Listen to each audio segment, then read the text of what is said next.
Stories, I'm a fool for your love.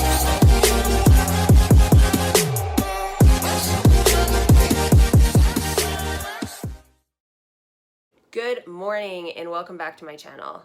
Okay, so yes, it's July and I'm wearing a cozy hoodie because it feels like September.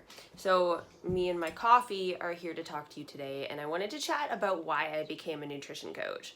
I hope you guys can't hear the helicopter. That might actually be too loud. Let me close the window.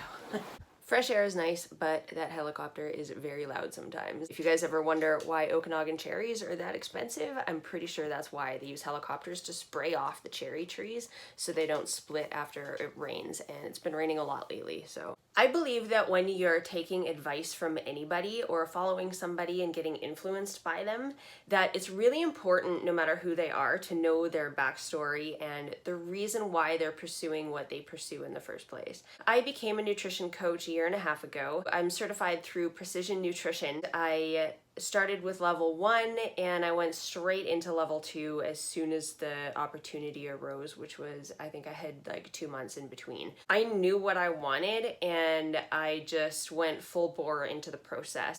I think by the time I was halfway through my level 2 course, I was a certified personal trainer as well. So I got essentially 3 certifications in the last 3 years. Yes, it was a lot of work, but it was worth it. I really enjoyed the process of challenging my mind and my schedule again. I just felt like I needed that. Oh, Chef, do you miss Dad? He just brought me Craig's shoe, which means that he wishes he was here. That's adorable. So again, I think no matter who you're following, whoever's content you are consuming, it's really important to know where they're coming from. So a little bit of backstory from me. I've always been pretty fit and pretty healthy. I was lucky that my parents raised me to be as healthy as they did, because that's gone a long way towards making it easy for me to make healthy, good choices. They kept me to a large degree away from processed foods, junk foods, so to speak. So I was really lucky that way. And they also taught me how to be creative with my meals and cook special dinners and, you know, cook for the family. All stuff I'm grateful for. So I was never overweight. I didn't think I was challenged with food, and then my injury changed everything to do with that. So when I was off for 3 years, I was incapable of expressing myself physically. I was stuck to the couch, I was stuck in the house, and I was just waiting to get better. So during that time, I really turned to food for my entertainment, as something to look forward to, and a way to be creative. So I overconsumed a lot, and it's during that time that I realized that I emotionally compensated with food, which was causing a big problem in my life. And I hadn't realized that I had that problem, but I had a history with food that came out during that 3-year span. I really started to realize that my relationship with food wasn't healthy. Rewinding to a time when I was younger, my family doctor was trying, I think I was like, I could be wrong, but I want to say 5 years old. My family doctor was trying to figure out what foods I was sensitive to, so I went on an elimination diet. And if you're not familiar with what that is, it was brown rice and chlorophyll powder for 2 weeks straight, every single meal, and I ate nothing else. So I think that may have been the start of feeling deprived and wanting to overcompensate with food. That was something that lay dormant until the recent years when I had the challenge that I did, and it really started to come out during that time. I had to first realize that there was something wrong with the way that I was eating. I knew that I was eating emotionally. I knew that I was eating way too much. I ate more than Craig most of the time, and I wasn't eating because I was hungry. I turned off my hunger cues and I just went for broke. If I felt like eating, if there was something else I didn't feel like feeling at the time and I wanted to just focus on consuming, that's what I would do. And I would just eat and eat and eat to the point where sometimes I felt like I would burst. I know I found out later that that's actually possible, that you can rupture. I would force things in there just because they were in front of me. I wouldn't even give it a second thought. Like eating for me had nothing to do with hunger. And I realized that if I continued down that road, I had gained about 40 pounds, and I wasn't okay with that because I didn't feel good in my body anymore. The way I would dress would be to hide my body, and that was new to me. So I wore baggy t-shirts and whatever jeans would fit. That was what I wore every single day. It was very unflattering, and it felt terrible because I had all these beautiful clothes that I couldn't wear. I didn't feel like I could wear. I was bloated all the time. I could have passed for being pregnant. The more I did it, the more emotionally hurt I felt and I became, and then the more I would eat to compensate for that. And it was this vicious downward spiral, and I didn't know how to step out of that or to stop it. It was addictive, really. Like, where do you break that cycle? Where do you break that pattern to start the spiral moving back up again?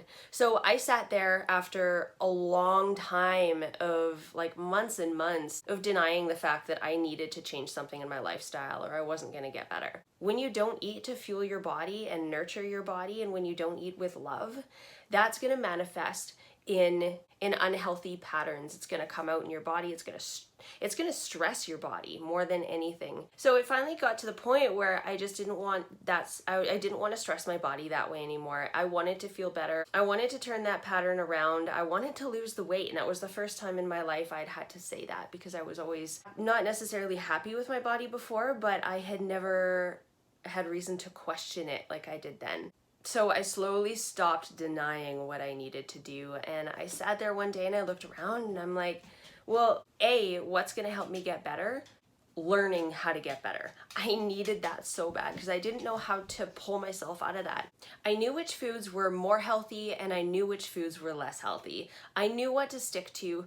I didn't know what ratio to eat at. Like, I didn't know how much of each food to eat at every meal. I didn't know how many meals I should have in a day. And the biggest part of all was I didn't know how to emotionally handle creating that change in my life, because I was so emotionally dependent on the eating patterns that I had habitually created over time. My friend had told me one day, hey, there's this company called Precision Nutrition. You have to check it out. And I think it would really be a good fit for you where you're at in your life right now. Being off for 3 years, I was looking at different career choices as well, not knowing if I could get back to my full-time job. So I thought, okay, this is perfect. I'm gonna be able to learn. I'm gonna be able to pass what I learn on to other people and help them through what I'm going through.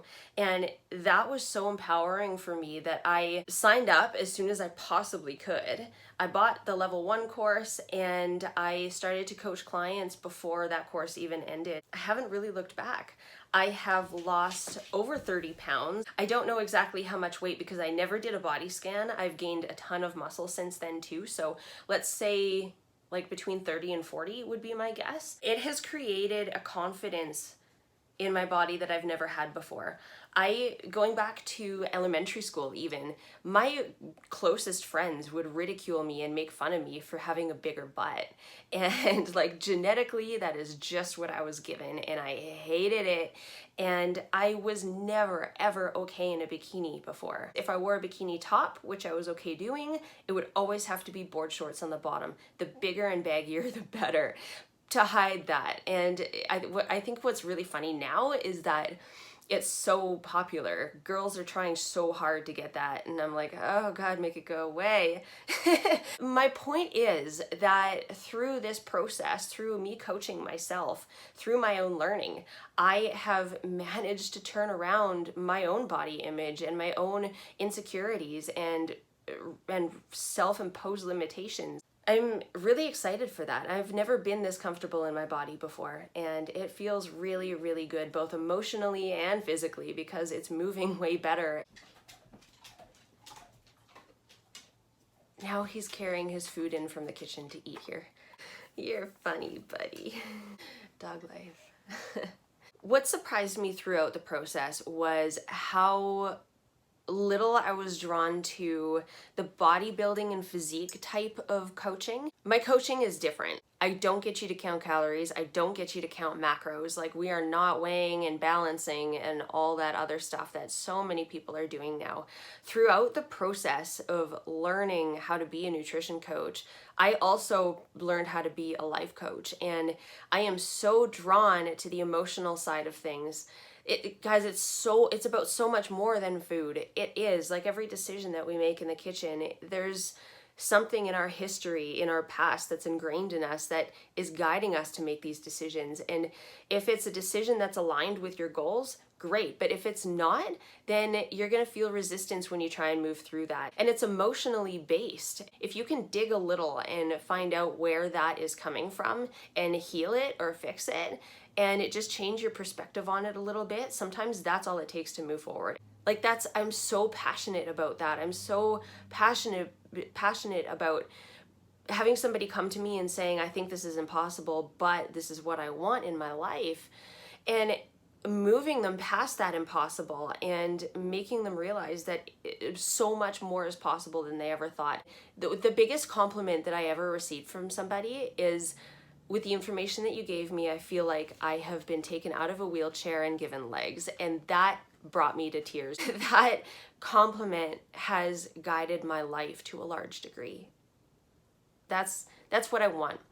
That's the level that I'm driven to help people on. I'm just so excited for what the future holds and to see where I can go and how many people I can help. I don't know, you look at social media and it seems like everybody is a fitness coach, everybody's a nutrition coach, but I love the emotional side of things. Because this life is meant to be lived, and it's meant to be lived without boundaries, and we have so many self-imposed limitations that we place on ourselves through trauma, through life, through tiny little things that bother us, that we carry around, that we don't even realize that we carry around, you know, things from childhood. I just love helping people work past that. So yeah, that is my coaching story. I am looking forward to helping everybody I possibly can. If you are interested in coaching, visit my website. It's dreamitreel.ca. See me on Instagram, send me a DM, comment down below. If you like what you see, subscribe to my channel here. I really look forward to connecting with all of you. Chevy wants to help too.